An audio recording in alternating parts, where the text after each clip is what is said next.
ప్రస్తుత జీవన విధానంలో వస్తున్న మార్పుల వల్ల బట్టతల మనుషుల్లో పెను సవాలుగా మారింది. దీంతో కొందరు మానసిక ఇబ్బందితో బాధపడుతుండగా మరికొందరు ఉన్న జుట్టును కాపాడుకోవడానికి నానా తంటాలు పడుతున్నారు. ఈ సమస్య మగవారిలోనే ఎందుకు వస్తుంది? ఆడవారిలో కనిపించకపోవడానికి కారణాలు అనేకం ఉన్నాయి.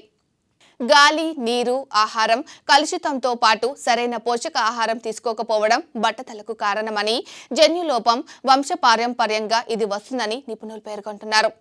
మనం చేసే పనుల్లో ఒత్తిడికి గురై శరీరాన్ని ప్రభావితం చేస్తున్నాయని, మానసిక ఆందోళనలు ఇందుకు మరో కారణమని వైద్యులు వివరిస్తున్నారు.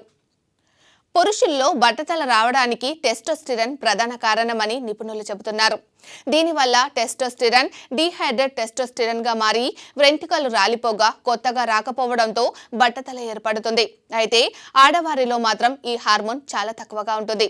ఈ కారణం వల్లనే ఆడవారిలో బట్టతల ఎక్కువగా ఉండదు, చాలా అరుదుగా మాత్రమే రావడం జరుగుతోంది. యుక్త వయస్సు వచ్చిన తరువాత జన్యు లోపాలను ఇంట్లో ఎవరికైనా బట్టతల ఉంటే ముందస్తుగా వైద్యులను సంప్రదించి వారిచ్చే సలహాలు, సూచనలు పాటిస్తే కొంత మెరుగైన జుట్టు ఊడకుండా కాపాడుకోవచ్చని వైద్యులు సూచిస్తున్నారు. మందులు కూడా బట్టతలకు కారణమవుతాయా అంటే కొన్ని రకాల మందులు బట్టతలకు కారణమవుతాయి. క్యాన్సర్, అధిక రక్తపోటు, డిప్రెషన్, ఆర్థరైటిస్ ట్రీట్మెంట్కు వాడే మందులు జుట్టు రాలటానికి కారణమవుతాయి. ఏదైనా మందులు వాడే ముందు జుట్టు రాలే ప్రమాదం గురించి వైద్యులతో మాట్లాడి సలహాలు పాటిస్తే మేలు జరుగుతుంది.